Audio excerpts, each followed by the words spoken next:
عزیز دوستو، بزرگ اور بھائیوں، اللہ تعالیٰ نے قرآن مجید میں ارشاد فرمایا کہ وَبَشِّرِ الَّذِينَ آمَنُوا وَعَمِلُوا الصَّالِحَاتِ، اے محبوب علیہ السلام خوشخبری دے دیں ان لوگوں کو جو ایمان لائے اور جنہوں نے نیک اعمال کیے، اَنَّ لَهُمْ جَنَّاتٍ تَجْرِي مِن تَحْتِهَا الْأَنْهَارُ، ان کے لیے جنت ہے، اور جنت وہ ہے جس کے نیچے نہریں بہہ رہی ہیں۔ اللہ تبارک و تعالیٰ نے اپنے محبوب کریم صلی اللہ تعالیٰ علیہ وسلم کے غلاموں کو خوشخبری سنوائی، اور سنوائی بھی حضور کے مقدس لبہائے مبارکہ سے۔ آپ انہیں خوشخبری دے دیں کہ ان کے لیے جنت ہے، باغات ہیں، اور باغات وہ ہیں جن کے نیچے نہریں رواں دواں۔ لیکن کن لوگوں کو؟ جو ایمان لائے اور جنہوں نے نیک اعمال کیے۔ کچھ نہ کچھ انسان کو نہ عمل کرنا چاہیے۔ وہ جو عمل ہے نا، کوئی بندہ اپنے عملوں سے جنت میں نہیں جائے گا، جنت میں خدا کے فضل سے جائے گا۔ لیکن یہ جو اعمال ہیں نا، یہ سبب بنیں گے اللہ کی رحمت کا، یہ ذریعہ بنیں گے خدا کے کرم کے متوجہ ہونے کا۔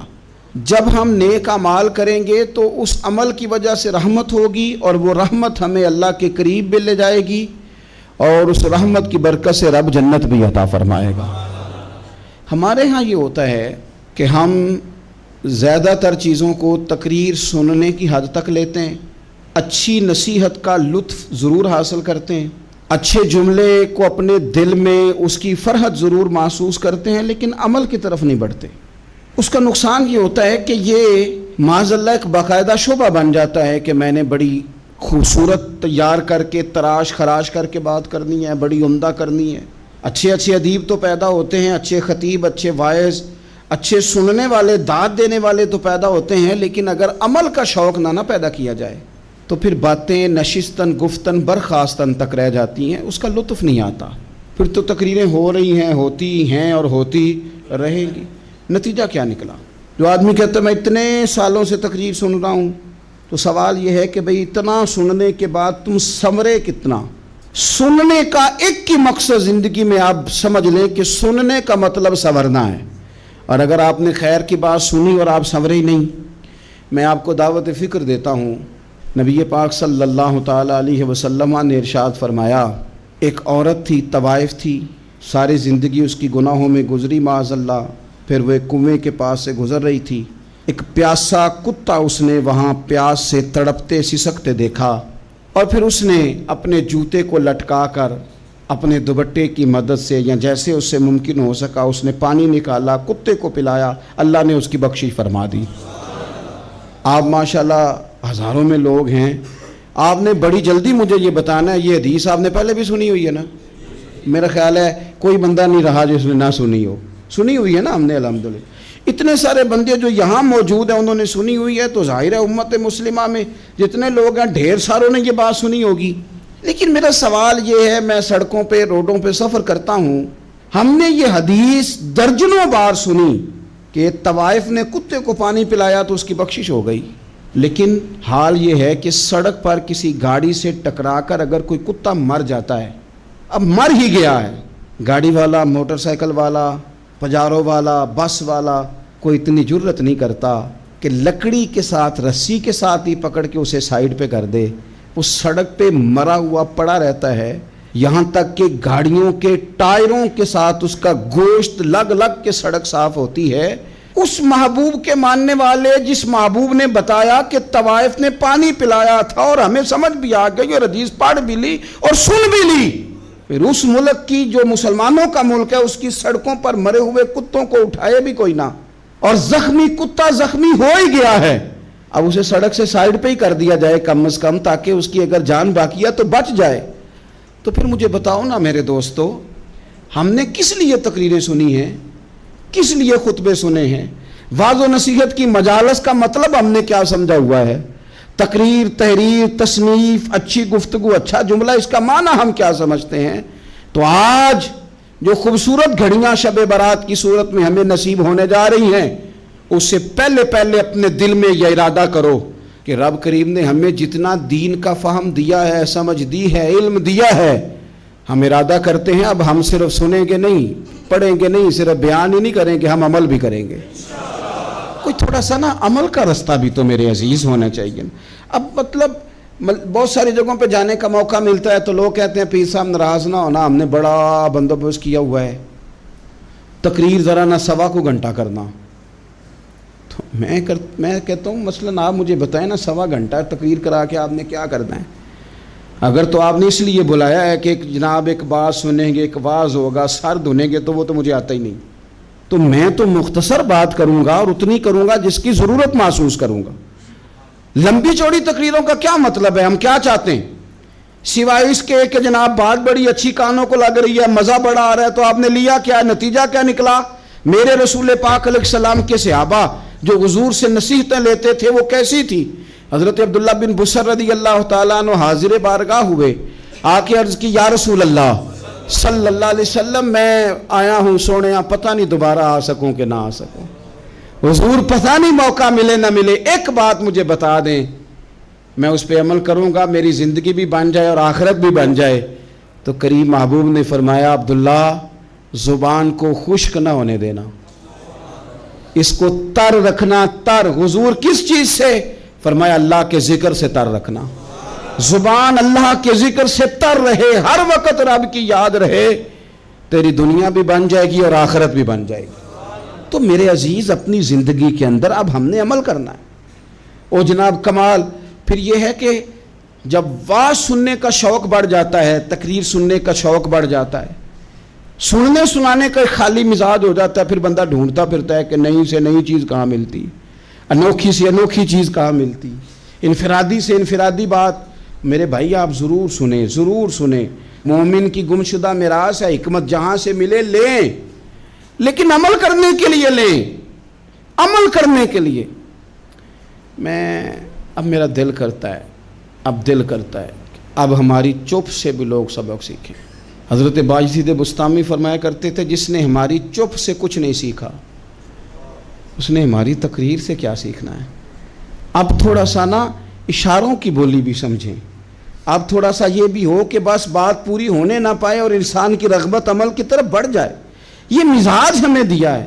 اب تو بھائی آ جائیں آپ، صبح بھی تقریر کر دیں، دوپہر کو بھی تقریر کر دیں، شام کو بھی تقریر کر دیں، تو پھر یہ بھی ہوتا ہے کہ جناب وہ بیان آپ نے جو سنایا تھا نا وہ ذرا دوبارہ سنا دیں، تو میں کہتا ہوں پہلے سننے پر عمل ہو گیا تو نہ کریں۔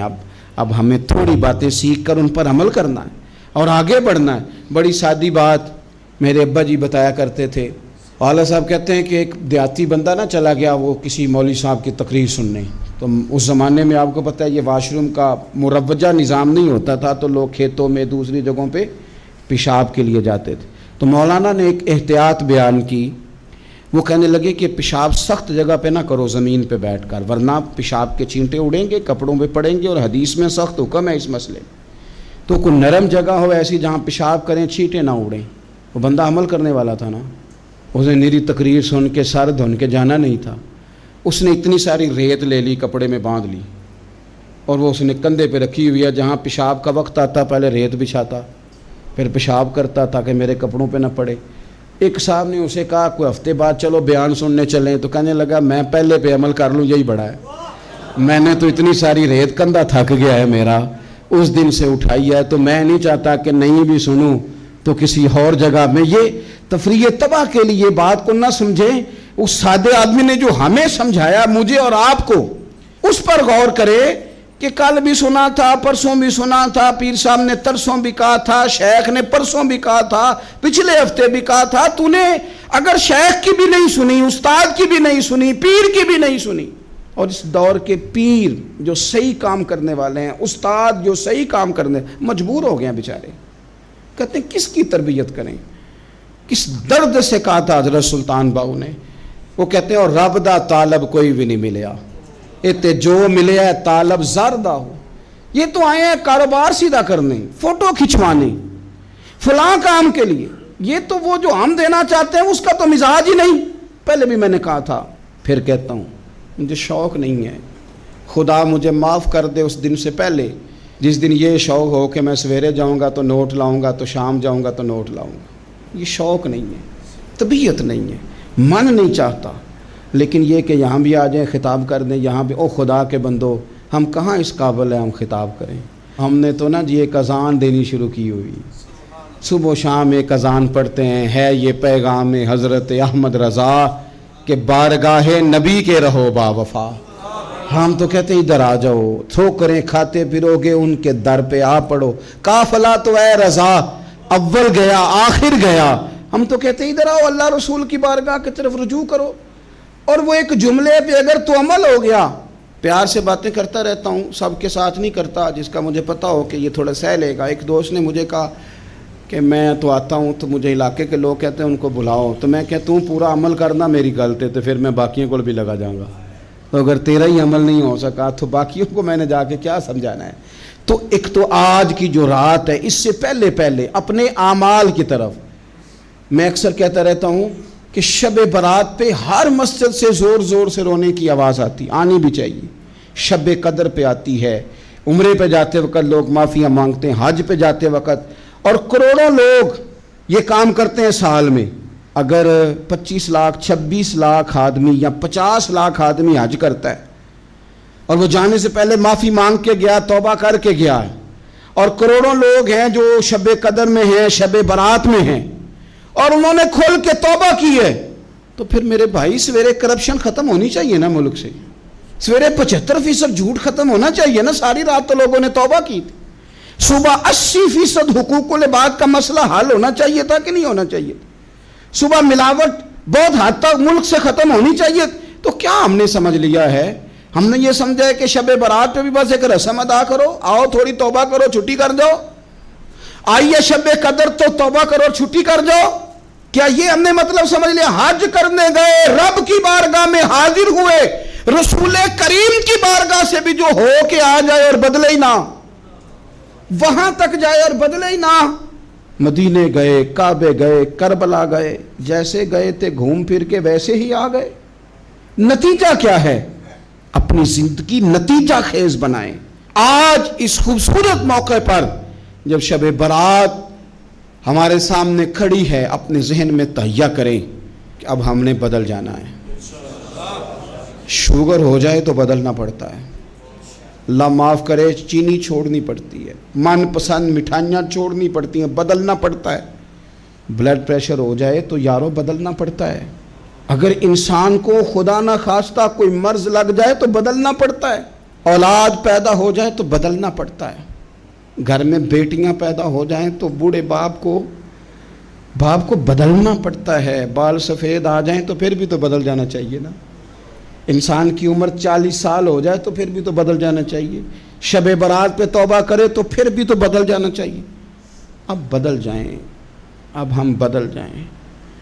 اب نہ درد ہوتی ہے، گاڑی میں بیٹھیں تو کمر پہ درد ہوتی ہے، اب ہم بدل جائیں۔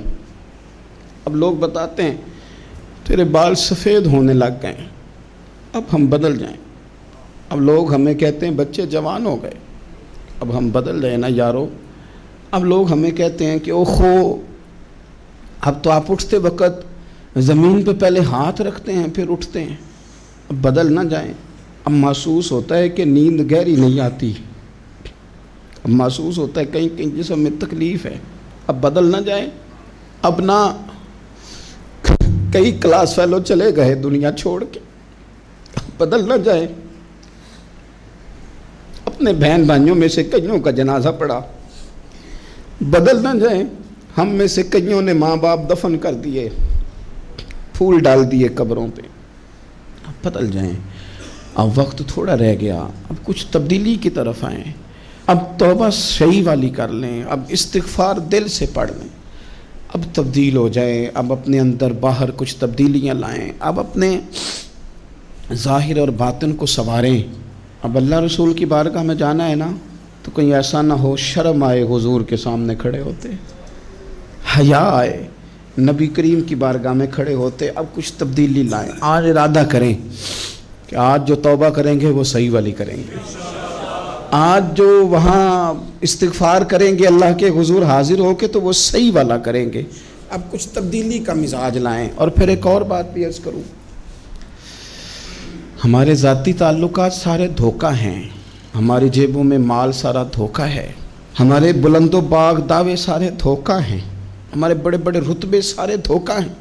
بڑے تعلقات تھے بیٹے کے، پر ماں بیمار تھی تو اسے صحت تو نہیں تعلقات کی وجہ سے مل سکی۔ بڑے تعلقات تھے نا بیٹے کے، لیکن جب بیماری زور پکڑ گئی تو پھر کیا کر سکا کوئی؟ بڑے تعلقات تھے، بڑا پیسہ تھا جیب میں، بڑا کچھ تھا، لیکن جب جناب اسرائیل آئے تو پھر کوئی کچھ بھی نہ کر سکا، پھر اپنے رہ گئے، اور جس کو جانا تھا وہ سب چلے گئے۔ تو یہ جتنی چیزیں ہیں نا، یہ کچھ نہیں ہیں، یہ دھوکہ ہے۔ سچ صرف اللہ رسول کی ذات ہے، حقیقت صرف دین ہے، اصل صرف وہ بارگاہیں ہیں۔ دھوکے میں نہ زندہ رہو، چھوڑ دو یہ بات کرنی کہ بڑے تعلقات ہیں، چھوڑ دو یہ بات کرنی کہ بڑا پیسہ ہے، چھوڑ دو یہ بات کرنی کہ برادری قبیلے علاقے میں بڑا، اور کچھ بھی نہیں ہے۔ کل من علیہ فان، ہوئے نامور بے نشاں کیسے کیسے۔ دیکھو زمین کھا گئی، نوجوان کیسے کیسے۔ میں مولانا نورانی کی قبر پہ کھڑا تھا تو میں کہہ رہا تھا مقدور ہو تو خاک سے پوچھوں کہ اے لئیم تو نے وہ گنج ہائے گرا مایا کیا کیے؟ اتنے بڑے لوگ تو لے گئی، اتنے بڑے لوگ قبروں میں کدھر گئے؟ سلطان محمود غزنوی کہاں ہیں؟ شہاب الدین غوری کہاں ہیں؟ وہ لوگ جو میدانوں میں آ کے صرف ان کا نام لیا جاتا تھا تو دنیا کانپ جاتی تھی، وہ کہاں گئے؟ اٹھ گئے سب لوگ، چلے گئے، ختم ہو گیا معاملہ۔ وقت اب ہماری طرف بڑھ رہا ہے، اب تیزی ہے، اب پیغام اجل آیا، کئی ہمارے ارد گرد سے اٹھا کے لے گیا، اب ہمیں بھی تو واپس لوٹنا ہے نا، تو کچھ تیاری کر لیں، کچھ ارادہ کر لیں۔ اور بارگاہ رب رسول کی اس طرح کی ہے کہ بس جانے کی دیر ہے، بس صرف جانے کی دیر ہے، صرف جانے کی۔ اور اللہ رسول کی بارگاہ دوستو وہ والی ہے کہ جہاں نا زیادہ منت بھی نہیں کرنی پڑتی۔ وہ جو 4-5 لوگ تھے نا مکہ مکرمہ میں، انہوں نے بہت ہی اسلام کی مخالفت کی حد کر دی تھی، ان کے لیے حکم ہوا تھا جہاں ملے قتل کر دو۔ اکرمہ تھے، ابن قتل تھے، کچھ اور لوگ تھے، تو پتہ ہے ان کو کسی نے مشورہ کیا دیا تھا؟ کسی کافر نے مشورہ دیا، پر پتہ صلاح کیا دی تھی؟ اس نے کہا تھا تم نے بڑی زیادتیاں کی ہیں، بڑے بے ادب ہو، کسی صحابی کے قابو نہ آنا، مار دیے جاؤ گے، اپنی خطاؤں کے سبب سے تم مار دیے جاؤ گے، لیکن اگر کسی طریقے چھپتے چھپاتے رسول پاک کی بارگاہ میں پہنچ جاؤ نا، اگر وہاں کسی طریقے چلے جاؤ۔ انہوں نے پوچھا معافی کیسے مانگیں گے، منہ کیسے دکھائیں گے، ہم نے اتنے ظلم کیے، اتنی زیادتیاں کی، کیسے معافی مانگیں گے؟ تو کہنے والے نے کہا کہ نہیں کچھ نہیں، تم بس کہہ دینا ہم آ گئے، اس سے زیادہ تو بات ہی کوئی نہیں، اتنا ہی تو صرف کہنا ہے، آ گئے، اور نہ آتے تو جاتے بھی کہتے، بس تم اتنا کہہ دینا ان العبد اذا اعترف ثم تاب تاب اللہ علیہ۔ نبی کریم علیہ السلام نے فرمایا بندہ جب آ کے کہتا ہے نا یا اللہ میں بھول گیا تھا، غلطی ہو گئی، ان العبد اذا اعترف، مان جو گیا ہوں، غلطی ہو گئی، جب کہتا ہے نا میں بھول گیا، ثم تاب، پھر وہ توبہ کرتا، تاب اللہ علیہ، اللہ دیر کرتا ہی نہیں، فوراً توبہ کو قبول فرما لیتا۔ ہمارے ہاں نا کچھ لوگ تو تباً سخت ہیں، اللہ معاف فرمائے، اور کچھ رد عمل کے طور پر سخت ہو گئے، کچھ باتیں دلوں میں بیٹھ گئی ہیں جنہوں نے طبیعتوں کو سخت کر دیا ہے۔ کبھی کہیں آپ بہو سے کہ چلو بوڑھی ساس سے اگر کبھی کو بات سخت نکل گئی ہے تو معاف کر دے، وہ تیار نہیں ہوتی، وہ کہتی ہے تمہیں پتہ نہیں میرے ساتھ کیا کچھ ہوا۔ کبھی ساس سے کہا جائے نا چلو بھول گئی تھی بچی تو آپ درگزر کر دیں، تو کہتے ہیں تمہیں پتہ نہیں میرے اندر سختی کتنی آ گئی ہے، دکھ کتنے بیٹھ گئے۔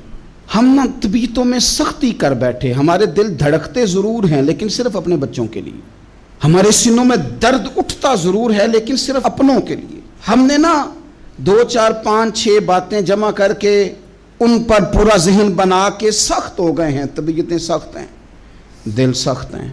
میرے نبی پاک صلی اللہ تعالی علیہ وسلم نے فرمایا، یہ حدیث مسلم شریف میں موجود ہے، فرمایا جنت میں وہ لوگ داخل کیے جائیں گے جن کے دل چڑیوں کی طرح نرم ہیں، نرم دل کے لوگ، معاف کر دینے والے، جلدی مان جانے والے۔ ایک صاحب تھے اپنے بھائی سے ناراض ہو گئے اور انہوں نے رشتے سے انکار کر دیا. پہلے ان کے بیٹے کی وہیں پہ نسبت تھی, انکار کر دیا. کئی لوگوں نے ان سے کہا, میں نے بھی کہا, تو وہ کہنے لگے پیر صاحب عزت بڑی کرتا ہوں آپ کی, لیکن میں مرد ہوں, ایک دفعہ نہ کر دوں تو پھر ہاں نہیں کیا کرتا. تو میں نے اس صاحب سے کہا, میں نے کہا یوں نہ کر, اگر صبح قیامت تیرے بارے میں کوئی سخت فیصلہ آ جائے اور رب کو منانا ہو کسی مقام پر تو کیا کہے گا؟ بہانے بنا بنا کے ہم سخت ہو گئے, دل اتنے سخت پتھر کر لیے, میں فلاں ہوتا ہوں جی, میں نہیں دوبارہ کسی کی سنتا. اور خدا کے بندو, میرے نبی پاک علیہ السلام نے فرمایا مومن تو اس طرح ہوتا ہے جس طرح اونٹ کے ناک میں نکیل ہوتی ہے, بٹھا دو تو بیٹھ گیا, اٹھ جاؤ تو اٹھ گیا. اور حضور نے فرمایا وہ لوگ جو بہت بد اخلاق ہیں, جھگڑالو ہیں, فسادی ہیں, سخت دل ہیں, وہ لوگ جنت میں نہیں جائیں گے. جو جھگڑے کرتے پھرتے ہیں جھگڑالو لوگ ہیں. عزیز دوستو, اپنی زندگی کے اندر طبیعت میں نرمی, اگر طبیعت نرم ہو گئی نا جی, مزاج میں نرمی آ گئی, تو پھر آپ محسوس کریں گے کہ آپ معاف کرتے بھی جلدی ہیں اور معافی دیتے بھی جلدی ہیں. پھر آپ کے تعلقات بچیں گے, آپ کی نسبتیں بچیں گی, آپ کے بہت سارے رشتوں میں قربت آئے گی, ٹوٹیں گے نہیں. ایک تو دل نرم کریں, کسی شخص کے بارے میں دل میں کوئی بات ہے تو اسے معاف کریں اور معافی دیں. کچھ لوگ بالکل ٹھیک ٹھاک ہوتے ہیں, کوئی ناراضگی نہیں ہوتی, لیکن آپ نے بچی کی شادی کا کارڈ دیا نہیں تو فوراً ناراض ہو جاتے ہیں. اور پھر آپ سمجھا رہے ہیں, قائل کر رہے ہیں, وہ تیار ہی نہیں ہے قائل ہونے کو. سنو, اور اس حدیث کو یاد رکھنا, نبی پاک صلی اللہ تعالیٰ علیہ وسلم نے فرمایا جس کے پاس اس کا بھائی عذر لایا, بھائی معافی مانگنے آیا اور پھر اس نے معاف نہ کیا, اللہ کے حبیب فرماتے میرے حوض کوثر پہ نہ آئے. تو سخت ہو کے بیٹھ گیا ہے, تو کہتا ہے میرے سے پہلے سنے, میں آپ کو بتاؤں اس نے میرے ساتھ کیا کیا. اور ٹھہر جا, اگر حساب کتاب کے بعد معافی والا اصول رکھ لیا جائے کہ پہلے حساب کتاب ہوگا, غلطیوں کا مداوع ہوگا, پھر معافی ہوگی, تو یہی حساب اگر رب کریم بندوں کے ساتھ کرے تو پھر میں اور آپ کدھر جائیں گے. تو اس سادی بات پہ آ جاؤ نا, تو 2 جملوں میں حضور نے سمجھائی ہے. فرمایا تم رب کے بندوں کو معاف کر دو, اللہ تمہیں معاف کر دے گا. تو آج کی شب سے پہلے, آج کے دن سے پہلے, رمضان المبارک کے تشریف لانے سے پہلے اپنی طبیعت کے اندر ایسا ذوق لائیں, ایسی طبیعت لائیں کہ ہم نے معافی دینی بھی ہے اور معافی لینی بھی ہے. بعض اوقات ہم رسم ادا کرتے ہیں شب برات سے پہلے, یہ سوشل میڈیا پہ چل گیا, فلانے کو فلان کہہ دیا, اگر کوئی کبھی ہوئی نا تو معاف. ایسے تو نہیں نا معافیاں ہوتی. ہمیں پتہ ہوتا ہے ہم سے کون ناراض ہے, ہمیں خبر ہوتی ہے ہم نے کس کو تکلیف دی, ہمیں پتہ ہوتا ہے کس نے ہمارے لہجوں سے پریشانی پائی ہے, کون ہے جو ہماری وجہ سے اذیت کا شکار ہے, تو اس سے جا کے معافی مانگے. تو یہ چیزیں معافی کا سبب بن جائیں گی. اور پھر میرے نبی پاک صلی اللہ علیہ وسلم نے 2-4 چیزیں اور بھی بیان کی ہیں, میرا دل کرتا ہے کہ وہ بھی ذرا آپ کو عرض کر دوں. حضور سید عالم علیہ السلام نے نا جنت میں لے جانے والے جب اعمال بیان کیے تو حضور علیہ السلام نے فرمایا کہ ایک تو زکوٰۃ صحیح ادا کرنا, شرک سے بچنا, توحید پہ قائم رہنا, اور زکوٰۃ ٹھیک ادا کرنا, اور اپنے رشتہ داروں سے اچھا سلوک کرنا, جنت میں داخل ہو جاؤ گے. یہ جو ہمارے زیادہ قریبی لوگ ہوتے ہیں نا, ان کا حق بھی شریعت نے زیادہ رکھا ہے, اور یہ بعضوں کا تکلیف بھی زیادہ دیتے ہیں. لیکن میرے عزیز ایک بات سمجھ لیں اچھی طرح سے اور اپنے دل میں بٹھا لیں, میں نے درجنوں بار کہی ہے, پھر کہتا ہوں, اللہ تعالیٰ نے جو خاندان میرے لیے پسند کیا ہے نا, مالک نے مجھے وہاں پیدا کیا ہے. تو جو چچا اللہ نے میرے لیے پسند کیا وہ مجھے بھی پسند ہونا چاہیے, اور جو ماموں اللہ نے میرے لیے پسند کیا ہے وہ مجھے بھی پسند ہونا چاہیے. انسانوں کے اندر کمزوریاں بھی ہوتی ہیں, خوبیاں بھی ہوتی ہیں, لیکن ہمارا یہ مسئلہ بن جاتا ہے کہ ہم نہ صرف کمزوریوں کو ڈسکس کرتے ہیں, خوبیوں کا تذکرہ کرتے ہی نہیں. اپنے مزاج کے اندر اس بات کو آپ نے پیدا کرنا ہے. آج ایک اور ارادہ بھی کریں, ایک اور اپنے ذہن کے اندر بات بھی زیادہ شوق کے ساتھ پیدا کریں. آپ یہ کوشش کریں کہ اپنی صلاحیتوں کو دیکھیں کہ آپ میں کیا خوبی ہے, بولنے کی ہے, لکھنے کی ہے, مال خرچ کرنے کی ہے, کسی کو پیغام دینے کی ہے. مسجد نبوی شریف میں ایک بی بی صرف جھاڑو خالی دیتی تھی، بیمار ہو گئی تو سرکار تیمارداری کرنے گئے، اور صحابہ نے حضور کو اطلاع دیے بغیر تدفین کر دی، جنازہ پڑھا دیا، تو حضور نے قبر پہ کھڑے ہو کے دوبارہ جنازہ پڑھایا۔ اپنے وجود کو بیکار نہیں رکھنا، اس سے کوئی کام لیں۔ اللہ فرماتے ہیں افحسبتم انما خلقناکم عبثا وانکم الینا لا ترجعون، فرمایا تم کیا سمجھتے ہو ہم نے تمہیں بیکار پیدا کیا ہے، اور کیا سمجھتے ہو تم نے لوٹ کر ہمارے پاس آنا نہیں؟ ایک ذرہ بھی تو بیکار نہیں ہو سکتا، لہذا میں کسی شخص سے بیزار نہیں ہو سکتا۔ اپنی اس صلاحیت کو ضائع نہ کریں۔ ہم نہ بہت سارا وقت ضائع کر رہے ہیں، ادھر ادھر موبائل کھول لیا، دیر تک فلانی چیز دیکھی، پھر فلانی دیکھی، پھر فلانی بحث کی۔ تو اپنے آپ سے نہ کچھ کام لیں، کچھ خدمات کریں۔ ہم زیادہ وقت لوگوں کا انٹرویو کرنے میں ضائع کرتے ہیں، دوسروں کی تفصیلات حاصل کرنے میں وقت ضائع کرتے ہیں، لوگوں کا دھیان رکھنے میں وقت ضائع کرتے ہیں۔ آج کے بعد اپنا دھیان رکھنا ہے، اپنی صحت کا دھیان رکھنا ہے، اپنے معاملات کا اپنے اوپر تھوڑی توجہ دینی ہے، کوشش کرنی ہے کہ کس حد تک ہم اپنی صلاحیت سے فائدہ لے کے کسی کا کچھ نفع کر سکتے ہیں تو وہ نفع کریں، اپنے وجود کو نفع بخش بنائیں۔ حدیث پاک سنیں گے تو آپ محسوس کریں گے کہ اللہ کتنے اجر دینے والا ہے۔ نبی پاک علیہ السلام نے فرمایا جس نے دین کے رستے میں اتنی دیر بھی قتال کیا، لڑا، اتنی دیر جتنی دیر اونٹنی کا دودھ دھونے میں لگتی ہے، اتنا تھوڑا وقت بھی دین کے لیے اگر کوئی نکلا، جد و جہد کی، قتال کیا، لڑا، فرمایا اس بندے کو بھی اللہ جنت عطا فرما دے گا۔ اتنا تو کام کرے نا، اتنا تو کام کرے۔ اور حضور علیہ السلام نے رغبت دلائی، یعنی جتنا بھی عمل، حضور فرمانے لگے کسی عمل کو چھوٹا نہ سمجھنا، کچھ نہ ہو سکے تو اپنے بھائی سے مسکرا کے میلی لینا، اللہ اس پر بھی صدقے کا ثواب عطا کر دے گا۔ اور نبی پاک علیہ السلام نے فرمایا دوزخ سے بچ جاؤ صدقہ دے کے۔ خیال آتا تھا یا رسول اللہ کتنا کو دیں؟ تو فرمایا خشک کھجور کا ایک ٹکڑا، یعنی پوری کھجور بھی نہیں، خشک کھجور کا ایک ٹکڑا بھی خیرات کر کے بچ سکتے ہو تو وہ کر کے ہی صدقہ دے کے اللہ کے عذاب سے بچ جاؤ۔ معنی کیا ہے ان ساری روایتوں کا کہ کچھ کرو تو صحیح نہ، کچھ کرو تو صحیح نہ۔ ہمارے ایک بزرگ تھے تو کرونا کے دنوں میں